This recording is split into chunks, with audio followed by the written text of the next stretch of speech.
माखासे माने नेशनेल लेभेलनि जिखिनि राजखान्थि आफादफोर नङा होमबा बे राजखान्थि आफादानो जोंखौ UPPLखौ जेबो खहा खालामनो हायाखै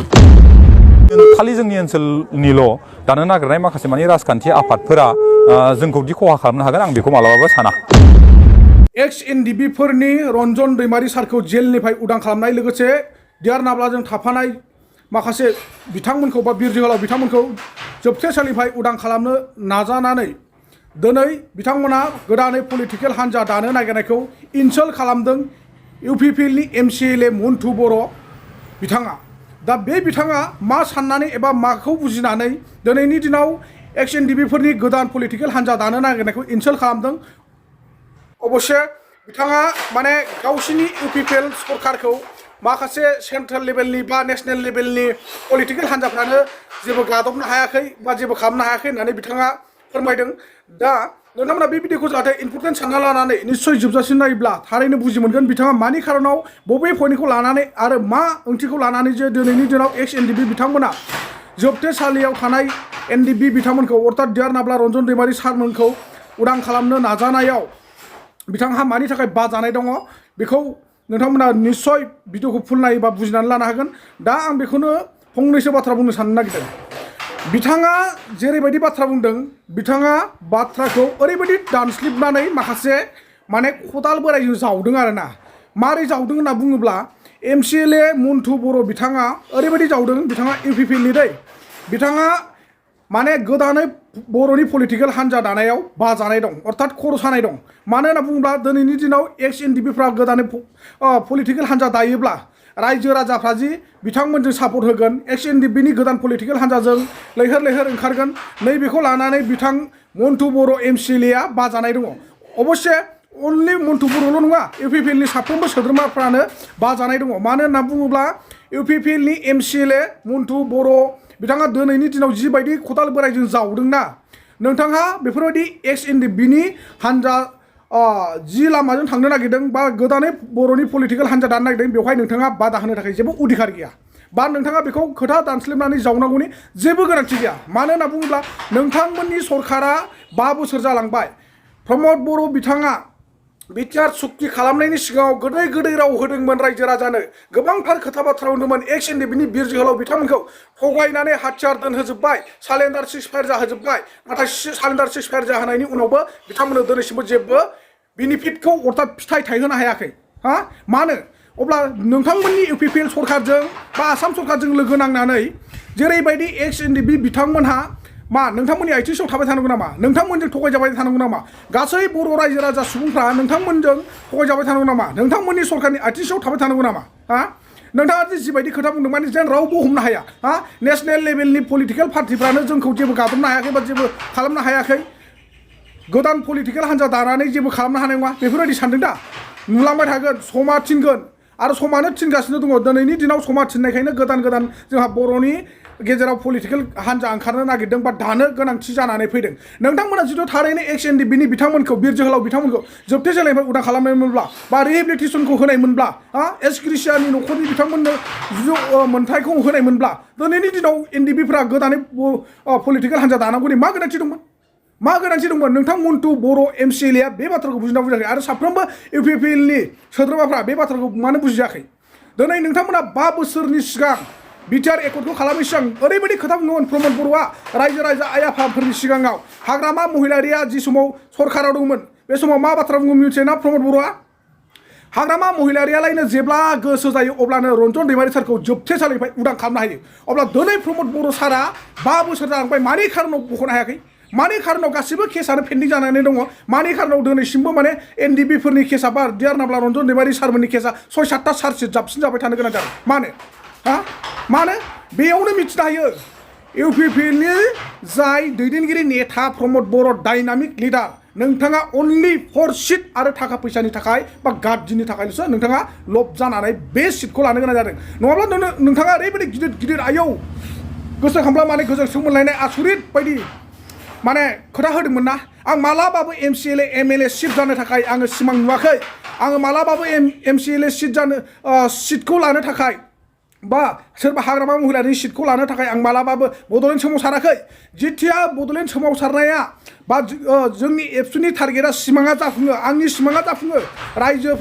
बर' रायजो जेथिया एकर्ड खालामनानै लाबोनो हायो अब्लानो आङो फुल डायरिखौ स्टप खालामनानै सौरागुरिनि गामियाव थांनानै नोंथाङा बिमा बिफाजों बा रायजो राजाजों आलो गोजोनै संसार जाहैनायनि खोथा बुंदोंमोन नाथाय बहा दिनै बहा नोंथाङा दिनैनि दिनाव बबे जायगायाव सौरागुरियाव थांनानै रायजो राजाजों नोंथाङा नोंथांनि बिमा बिफाजों माला रायजो जाहैखो नोंथाङा रङियायावसो रायजो जागासिनो दङ रङियायाव मिथिबायना रङियायाव नोंथाङा रङिया स्टेशननि खोला फैनानै टाउन खाथियाव नोंथाङा बिल्डिं न' लुनानै रायजो जागासिनो दङ ग्रें ग्रेंनो मिथिबाय जोंखौ नुवाखै बायदि मोनो नामा जोंखौ मिथिया बायदि मोनो नामा जों गासिबो मिथिबायना नोंथांमोन बायदि UPPLनि सोद्रोमाफोर बायदि थगायसुला गैया हाग्रामा महिलारिखौ नोंथांमोना थगायदों होनना बुङो 17 बोसोर थगायबाय थगायदो दे थगायबाय बिथाङा थगायनायनि फिथाइखौ मोनबायबो हा दिनै बिथाङा थगायनायनि फिथाइखौ 5 बोसोर नङा अबयसे 10 बोसोरानो बिथाङा जेननानै थानो गोनां जाबाय नाथाय दिनै UPPL सरकाराथ' नायसननांगौमोन ना UPPL नायसननांगौमोन ना थिग जेरै दा हाग्रामा महिलारि सारा 5 बोसोर बा 10 बोसोर जेननानै थानानै बुजिदों बेबायदि UPPL सरकाराबो सानसे समाव बुजिफिननो गोनां जागोन आरो नोंथांमोनाबो रायजो राजा आइ आफा बिदा फंबाय जाम्बा जाम्बिखौ थगायनायनि फिथाइया बा फाबा भुगिनांगोन मिथिबायना बिनि फाबा रावबो बारग'वा दिनै नाय मा मोजां खामानि मावदों मैयासो आं मोनसे भिडिअ होबाय हा उदालगुरि जिल्लानि सायाव थानाय मासबाद हालामथिंजाय मोनसे बालाबारि गोरान रानस्रावस्राव जायगायाव अन्थाइबारि सायाव दंफां फुलि 10 लाख गायबाय गासिबो थैजोब्बाय फांसेबो बिफां फुलियानो जाखांनो रोंदिया हा बेफोर बेसे साननो गोनां बेयाव बेसेबां थाखा खौथि लस जालांखो हा PMAY नि न'आव रांखौ जायै जायै खामानि मावबाय नोंथांमोनहा हा आरो लोगोसे PM किसाननि मुङाव रां जाबाय अरुणोदय आसनिनि मुङाव रां जाबाय नोंथांमोना होदों अरुणोदय आसनिखौ थिगानो 1200 थाखा होदों नाथाय बेखौ आपडेट खालामबाय थानांगौनो आपडेटआव 50 थाखा गारबाय थादो गेसा होदों फ्रियाव हा थिंखिखौसो फ्रि होदों नोंथांमोना सोनायाव जों हनै 1200 1000 थाखा खारगासिनो दङ बेखौ सोरबा मिथिदों बुजियाखै बेनो जाबाय UPPLनि आरो BJPनि मिथिबायना जाय हक सेन्ट्रेल लेभेलाव जायखि सरकारा थाया नाथाय जोंनि सरकारा जायनो सरकाराव जिरायगोन बा सरकाराव फैगोन बे पावार गोनां जानांगोन बेयो पावारफुल थानांगोन बिथांनाव एसे दमबो थानांगोन BTR खौ सालायनो थाखाय BTC खौ बेंनो थाखाय बिथांनाव गोहो बोलो थानांगोन अब्लासो जोङो आसाम सरकार आरो सेन्ट्रेल सरकारनि आथिं सिंनिफ्राय गोजौआव थानो हागोन मिथिबाय दा नोंथांमोन सिगांनि फुल भिडिअखौ नायनानै लादो नोंथांमोना मा बुजिनो हायो जोबथारनायाव कमेन्ट सेक्सनाव फोरमायहरबानो जाबाय जोंनि बर'नि NDFB बिर जोहोलाव बिथांमोना गोदानै पलिटिकेल हान्जा दानाया मोजां ना दायैया मोजां बेखौ नोंथांमोना निश्चय कमेन्ट सेक्सनाव फोरमायहर BTRल' नङा जिहेतु भारतआ मोनसे डेम'क्रेसि हादोर गासै ओनसोलावनो राजखान्थि आफादखौ गोदान दानो हानायनि जिखिनि खेमथा बे खेमथाखौ जोंनि संबिजिदा होदो नाथाय आं बेखौसो बुंनो लुगैदो जोंनि बर' माहारिनि गेजेराव गोदानै दानाय माखासे माने आफादफोरानो दिनै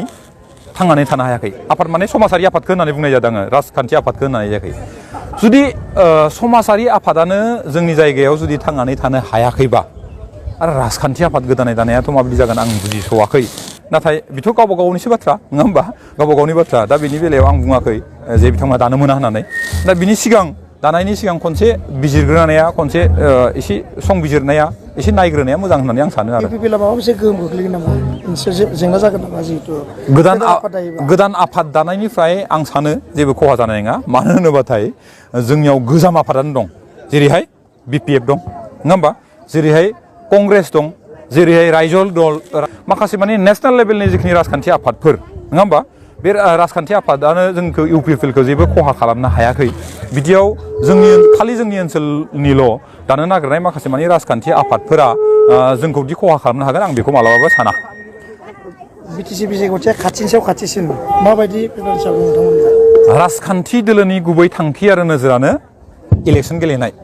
नङा होमबा आरो बे सेथि खामानियानो जिहेतु जोंनिया इलेक्सन गेलेनायब्ला आरो इलेक्सना जुदि जाफैसिगोनबा बेयाव नोंथांमोना सोंबाबो नोंथांमोना बुङाबाबो जों राजखान्थि आफाद हिसाबै अराय समबो जों 24/7 थागथियारि जानानै दंखायो आरो बेयो निस्सय मोनफ्रोमबो राजखान्थि आफादफोरनि मोनसे आखु जाखागोन जे अराय समबो रेडि जाना थाखानाया आं आसा खालामो जोंनि BTR ओनसोलावबो UPPLनि बादै थागथियारिफोरखौ निस्सय गुबुन आफादफोरा जानो हायाखै ओंखायनो आं गिबियावनो बिथांमोनखौ खावलायखानानैसो दोननो लुबैदों जे बिटिआर ओनसोलाव गुबुन गुबुन राजखान्थि आफादफोरा जोनोम जानायजों लोगोसे बा थाखानाय माखासे आफादफोराबो एसे गोसो होयियानो मोजां होननानै आं सानो मानो होनबाथाय दिनै रायजोनि गेजेराव रायजोखौ लानानै माखासे माने खामानि मावनायफोरा नङा होमबा जोंनि ओनसोलनि जिखिनि जौगायैया 17 बोसोराव जाय बिथांमोना खामानि मावनो हायाखै दिनै बोसोरब्रैनि गेजेराव मानगोनां प्रमद बर' बिथाङा जोंनि ओनसोलाव जों आबुङै मावनो हायाखैबाबो नाथाय बिथाङा 17 बोसोराव जिखिनि मावनो हायाखै बेखौ बोसोरब्रैनि गेजेराव जों मावनो हादों आरो बेखौ जों प्रमान हहकारे फैगौ मार्च एप्रिल दाननि गेजेराव सरकारि भाबै मोनसे भिजन डकुमेन्ट दिहुननायनि गेजेरजों रायजोफोरनो जों आखाइ गथायनानै होनो नागिरदों आरो जोंनि ओनसोलाव बेल' मोनसे सरकार जानो हागौ जाय सरकारा गावनि मावनायखौ तुलनामुलक भाबै खालामनानै रुजुलायनायनि गेजेरजों रायजोनि गेजेराव मोनसे रिटेन मोनसे लिरनानै मोनसे तथ्यनि गेजेरजों लिरनानै होनो नागिरदों ओंखायनो आं सानो रायजो राजा बिथांमोना जाहाथे ससियेल मिडियायाव माखासे बिबांनि बुंनाय दैदेनगिरिफ्रा राजखान्थि दैदेनगिरिफ्रा गावनि आफादफोरखौ बाख्नायना लानाय बा आं मावदों आं मावाखै बिदिखौ फोथायनायजों लोगोसे मानगोनां प्रमद बर' बिथाङा दिहुननानै होनाय जिखिनि बिजाब जाय बिजाबाव तथ्यजों लोगोसे खारैजों लोगोसे दिहुननानै होनाय जागोन सरकारि मोनसे एप्रुभ खामानिफोरखौ जों दिहुननानै होनाय जागोन आं आसा खालामो रायजोआ नैबे लिरनायफोरखौ मोनोबा बे बिजाबफोरखौ भिजन डकुमेन्टसफोरखौ मोनोबा बै 17 बोसोराव जिखिनि खामानि मावदो आरो जों 4 बोसोराव जिखिनि खामानि मावदो बेखौ रुजुलायनायनि उनाव रोखायै बुजि मोनगोन जे हसाके प्रमद बर' बिथाङा बांसिन खामानि मावदो ना हाग्रामा महिलारि बिथाङा बांसिन खामानि मावदो बेखौ स्पष्ट जागोन होननानै आं सानो आरो